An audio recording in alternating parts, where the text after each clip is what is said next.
forgot to make coffee. I feel bad that I'm not doing this. I'm live.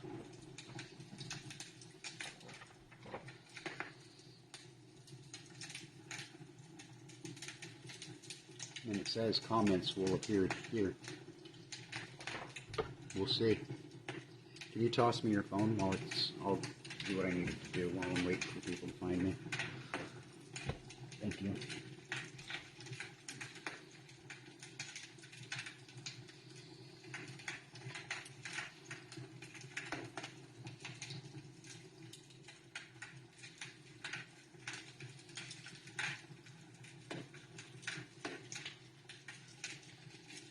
I don't know who's with me, but howdy, hello. Oh, hey, Susan, Happy New Year.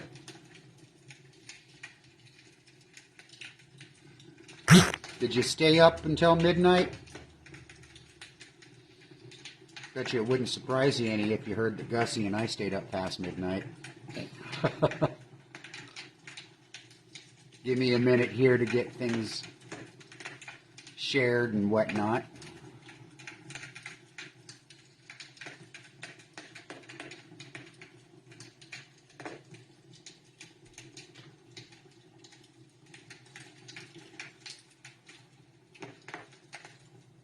Looks like I've got, right now, just Susan. We'll give it another couple of moments before we officially get rolling to give people a chance to get caught in. Hi, Alicia. I'm glad you found us here on the Gussie and Grymm page.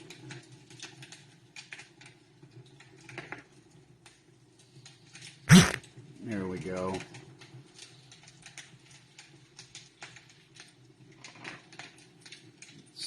I know it throws it for a little bit of a loop when we stream from here versus Gussie Dupp's page, but really this is 420 Tarot with, or Tea and Tarot with Gussie and Grymm sometimes, and today it's a Gussie and Grymm day. We're up to 4. Hi, Deb. And Norma.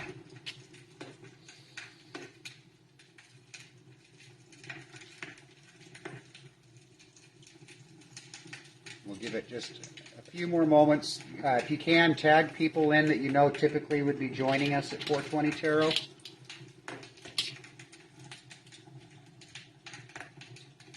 Oh, thank you, Susan, for doing that. Yeah, Gussie and I were not really planning on staying up to usher in the new year. We typically are up at midnight anyway. But we did turn on the live stream and watch the ball drop, and we gave each other a kiss at 12:01. Well, at 12 o'clock in 1 second. Hi, Kimmy, LJ, Shannon. You're all starting to roll in now.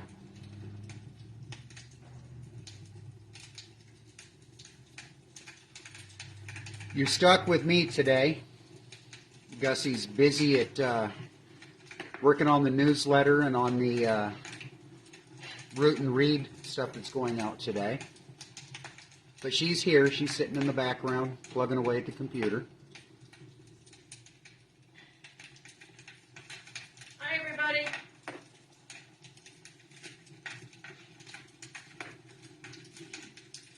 Hey, Karen, how are you? So, welcome to the first 420 Tea and Tarot of 2024. It's been quite an adventure this last year, hasn't it?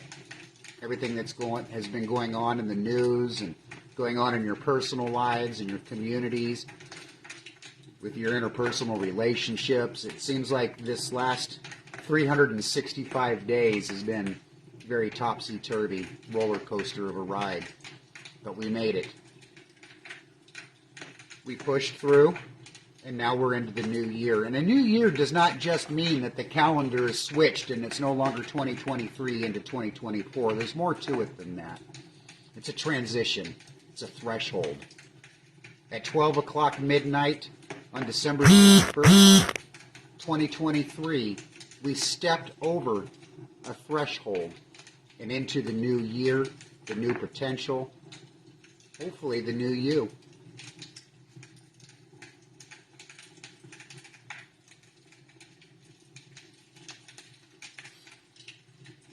I've been reflecting on New Year's, not just last night's, but all the New Year's in the past that have accumulated on my timeline.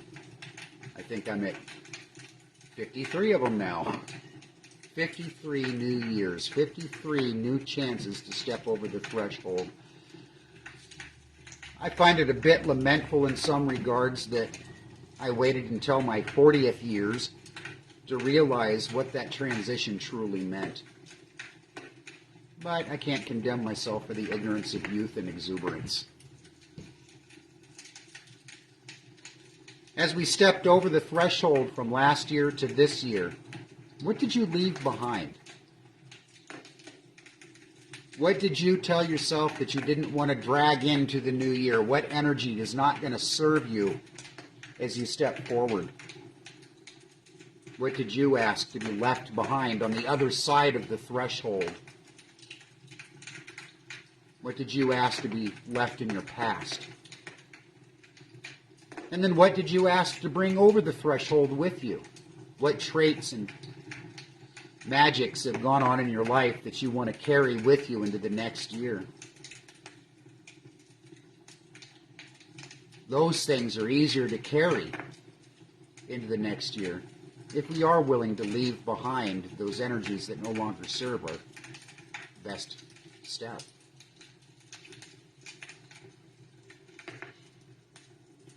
It's kind of funny because last night I uttered under my breath four different prayers throughout the evening. Wishes, desires, dreams, however you want to interpret the word. We prayed for peace, not just in our hearts, but in our communities. I'm talking spiritual peace in that respect. I also asked that anybody that had ill intentions towards last night, that wanted to take advantage of the large crowds that were gathered at different cities throughout the world, if there were any of those people out there that wanted to do harm in those large groups, I asked the goddess, the divine, the universe, our collective source, to ease the hearts and sway the hearts and minds of those that would inflict harm through terrorism. I'm happy to report, as I went through the news this morning, I didn't see a whole lot of shittery going on. There's a lot of revelry and celebration, a few issues here and there, but nothing out of what I consider to be the norm. I also asked in my different prayers throughout the evening as I was cooking dinner, I asked that my unlucky gets left on the other side of the threshold in 2023. I asked for those hiccups and issues that prevented me from being able to see the world through a true spiritual sense to be left behind. I'm tired of the mundane, disenfranchised with Muggle. What I left on the other side of that threshold were my issues and hang-ups without of being truly who I am as a human being, as a spiritual creature. I no longer wish to view the world through Muggle eyes. The mundane is for the everyday, and I don't want that every day. I want the magic. So I ask for those things to be left behind and allow myself to have an even greater opportunity at recognizing the daily magic that surrounds us, infuses us, is us.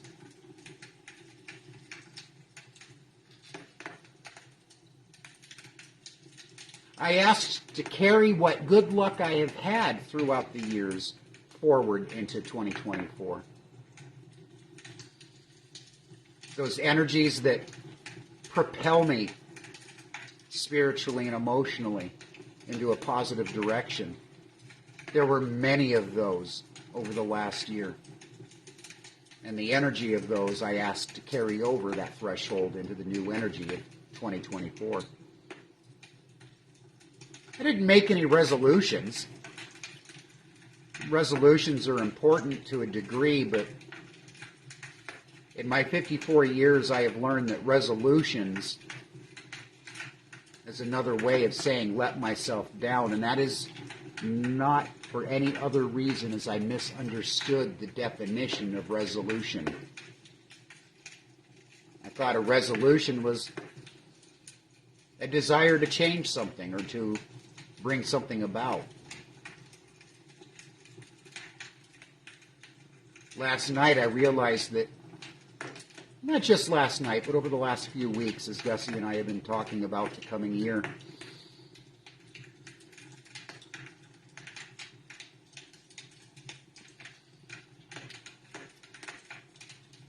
I'm going to hold off on that thought for just a second.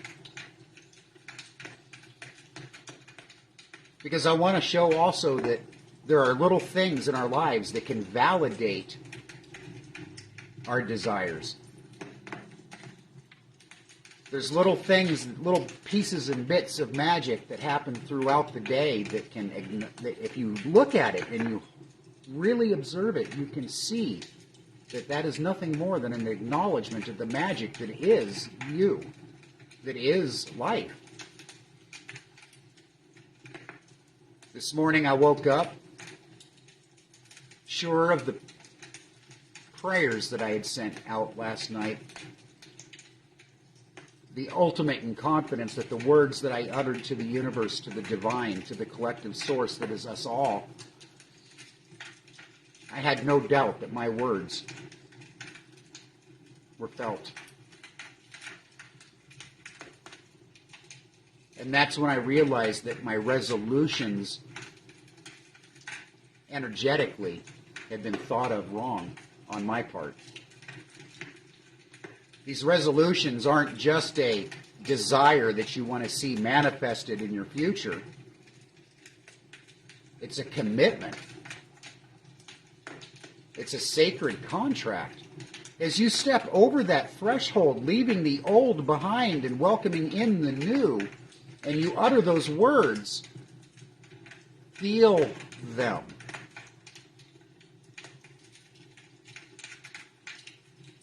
Your resolutions aren't just words of desire. It's a promise, a commitment to yourself. It's sacred. You're asking the universe to put in front of you something that you desire.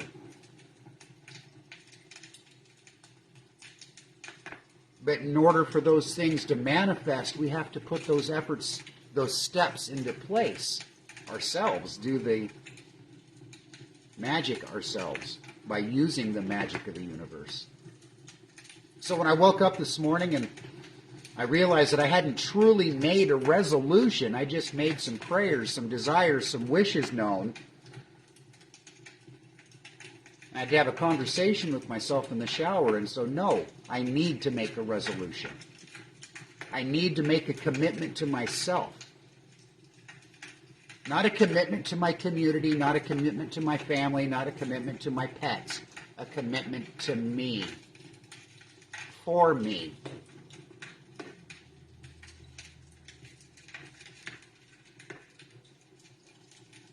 I'm leaving poverty behind. Gussie has said this to me I don't know how many times throughout the several years now. Somewhere along the timeline of our past lives, we somehow managed to finagle ourselves into a vow of poverty. Poverty back then is different than what poverty is now.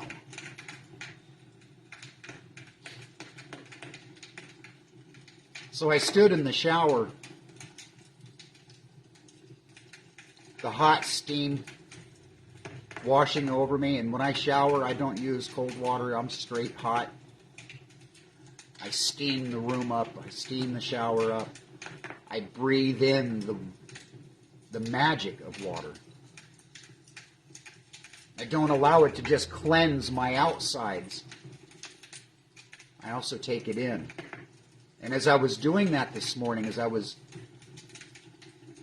cleansing myself of all of those energies that do not serve me, I made my resolution. I'm done with poverty. Not just financial poverty. I'm done with all forms of poverty, all forms of lack in my life. Spiritual poverty, emotional poverty, financial poverty. And that's what I was doing wrong all of these times that I said, yeah, I cast away that vow of poverty. I get rid of it.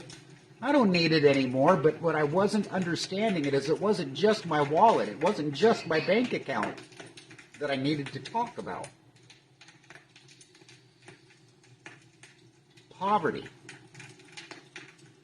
isn't just monetary. It's emotional, it's spiritual, it's physical, it's you.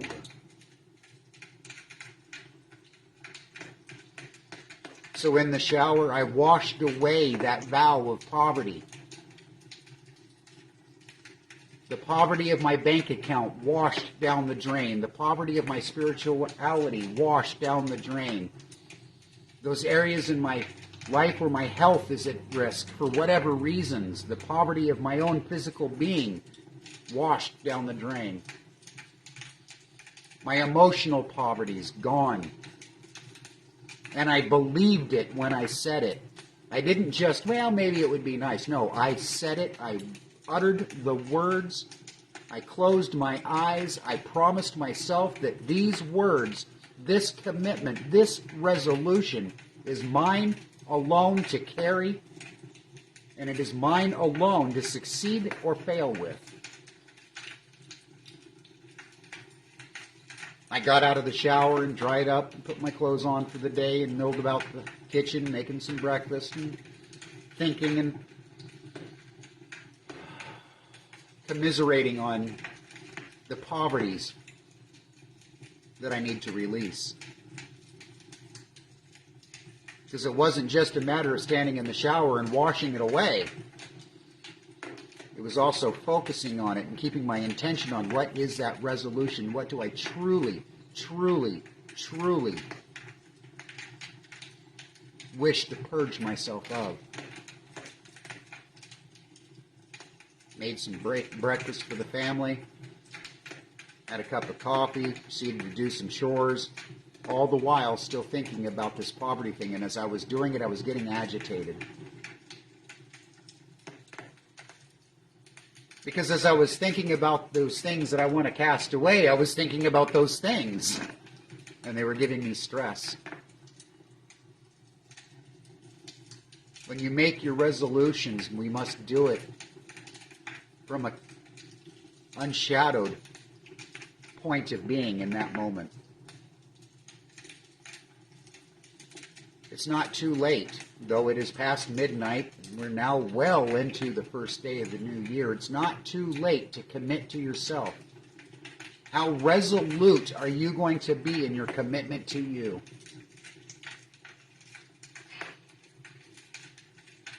I used to say things like it's because of this or because of that and this issue and that's what's created this problem, and it's always so easy to point at the reasons.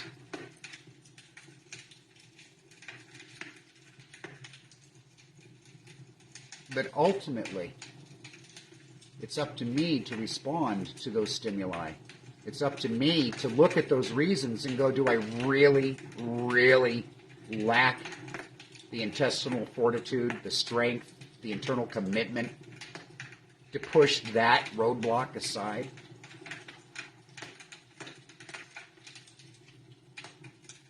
For many of us, that is the case. We do lack that strength, that intestinal fortitude, the know-how to push the roadblocks aside. And sometimes we find it easier to take our resolution and just set it on the ground and walk around the roadblock. No more.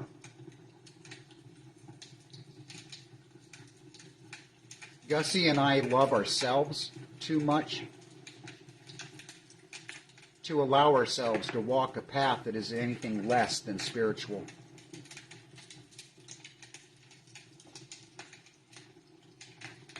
We want you to love yourself that much as well.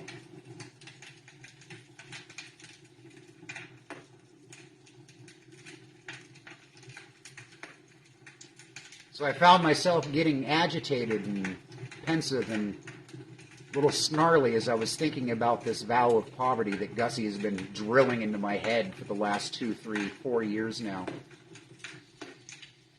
Damn it, I know I've released this vow. I know I released. Why do I have to keep going through this? And then it hit me. As I was walking from one room into another, crossing a threshold, I had a choice. Continue being angry at my lack, or become energized at the emptiness that's inside that I need to fill.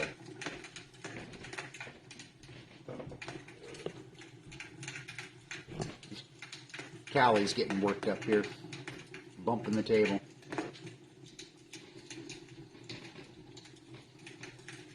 So as I gave myself permission not to become agitated about those things that I wanted to get rid of,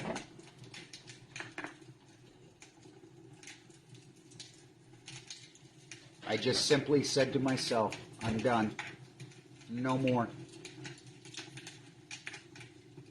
The daily stresses of the mundane, of the everyday living, do not need to direct my energy. I do that.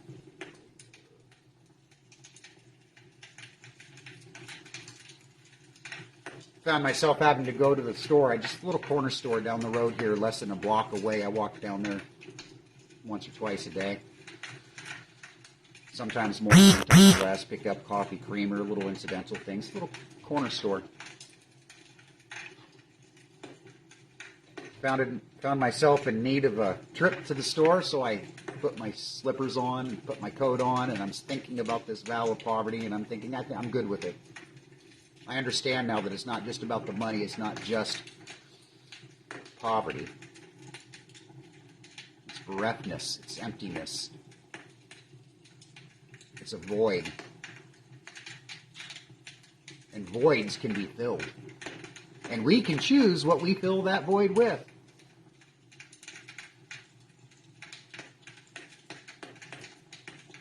I walked into the store and I bought the little $5 item that I needed, paid for it, had $1 extra in my pocket. Told the gal at the front, at the cashier, just give me a $1 scratch ticket. She asked which one. I said, I don't care. My chances of winning are the same across the board. I used to say my chances of losing are the same regardless. But no, my chances of winning. She plucks the ticket down, scans it, hands it to me. I give her the $1. I walk out of the gas station, start walking the block back home, and as I'm walking, I'm scratching. Little $1 scratch ticket. There's only 6 little things to uncover. That's an easy thing to do when you're walking, so that's what I'm doing. I'm walking. Oh, I just won $10. Right on. Scratch some more. Didn't win on that one. Scratch again. Another $10. Scratch again. Another $10. Scratch again. Another $10. All told, a $50 winner off of a $1 scratch ticket. But I paid way more than $1 for that scratch ticket. I paid with my shadows, with my fear, with my hurts, with my guilts. I took those negative energies and I said, I'm done with them. I cast them out. They're gone. No more. And I left room for a $50 bill. Technically 2 40s. I gave the cashier a 10. So I got 2 20s instead. But it validated to me in that moment when I scanned it and got verification that I wasn't just seeing a winner, it was a winner. I acknowledged in that moment that was magic. This isn't just an exhilarating $50 win. This was magic. This wasn't a universe just randomly dropping a $50 bill in my lap. I wasn't in the right place at the right time. I was in the right place at the right time.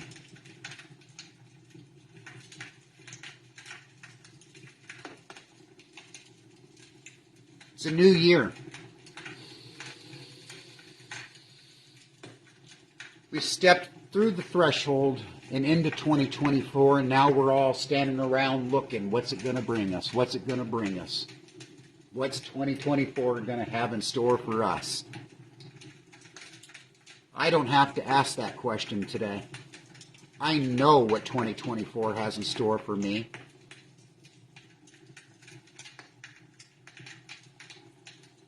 I know that I am in control of what 2024 delivers to me. Will I face hardships and fuckery from time to time? Yes, I will. That's part of living. That's part of gaining experience in a way that allows you to empathize with the people around you that are also suffering. So yeah, there's still going to be some issues that crop up from time to time. But they're not issues any longer. They're lessons.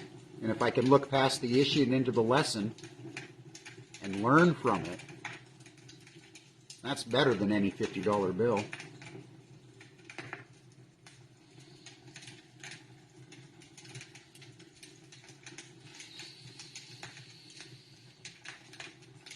Today was also a transition into the new month. Did you blow your cinnamon?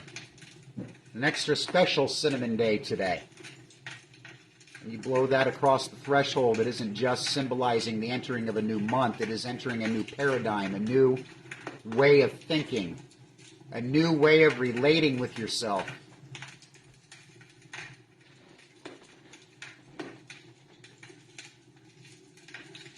Release your vows of poverty, not just the monetary.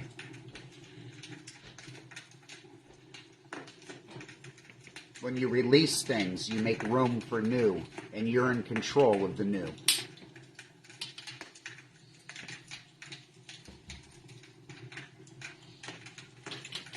I think I are done now. I don't know who all I have here anymore, but we're up to a few of you. I saw Susan and LJ up, and Alicia. Karen's here. LJ, Jane Husky, hello.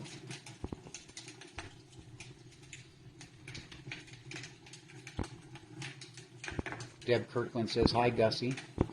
Hi, Dizzy. I think I've got everybody I said hello to. Oh, yeah, I said hi to Jane. Okay.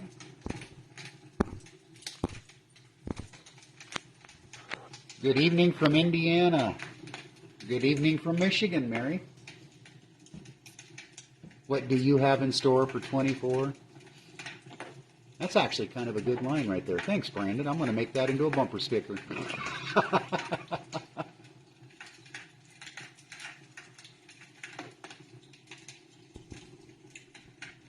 We are all worthy. Yes, Susan. That's the problem that I think a lot of us run into is as we age, we come into this world worthy. And as we face hardships and assholery from people around us, we start to doubt that worthiness.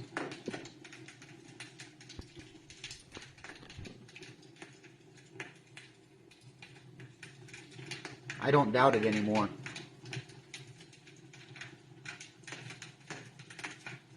Oh, today is first Monday of the month, isn't it? Yep, it sure is, Susan.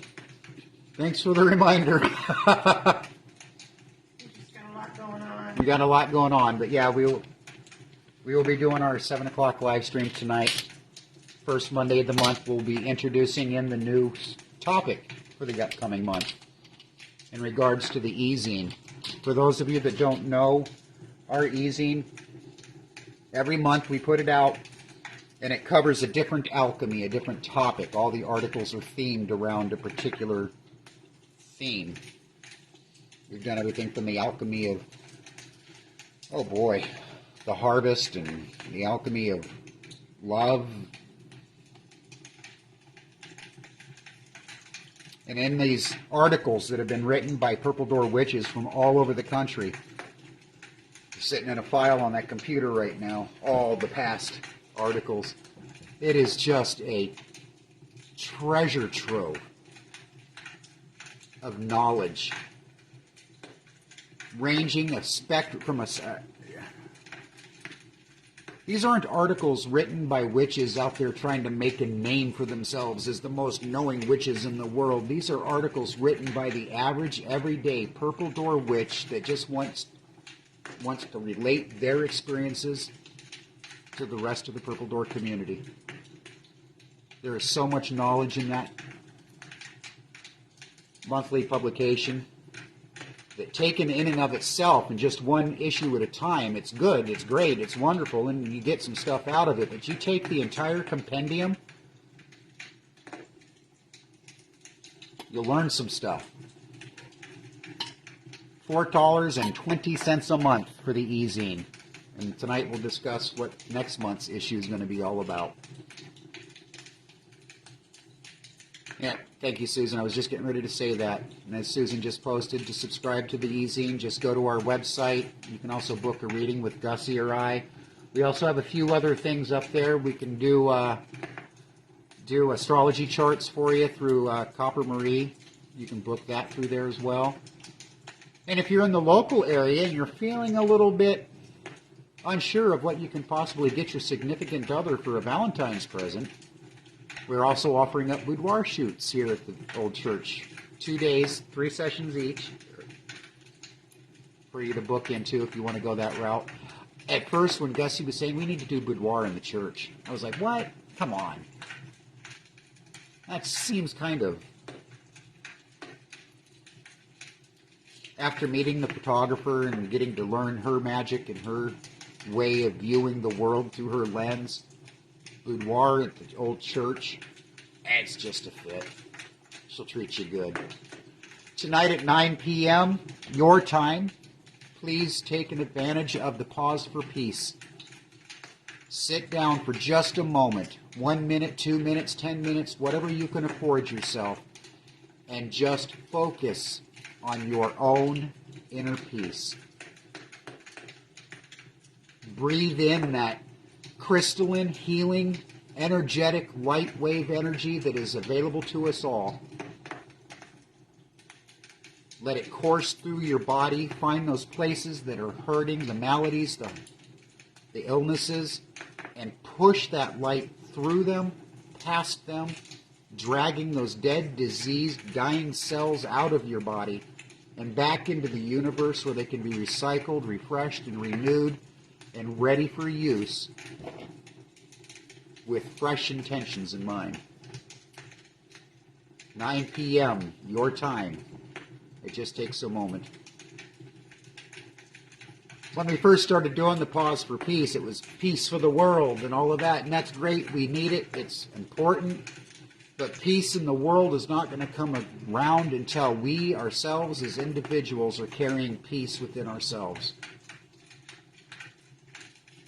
How can we proclaim to want peace for the world, but deny ourselves that very same peace? Take advantage of it. Until tonight at 7, stay magical.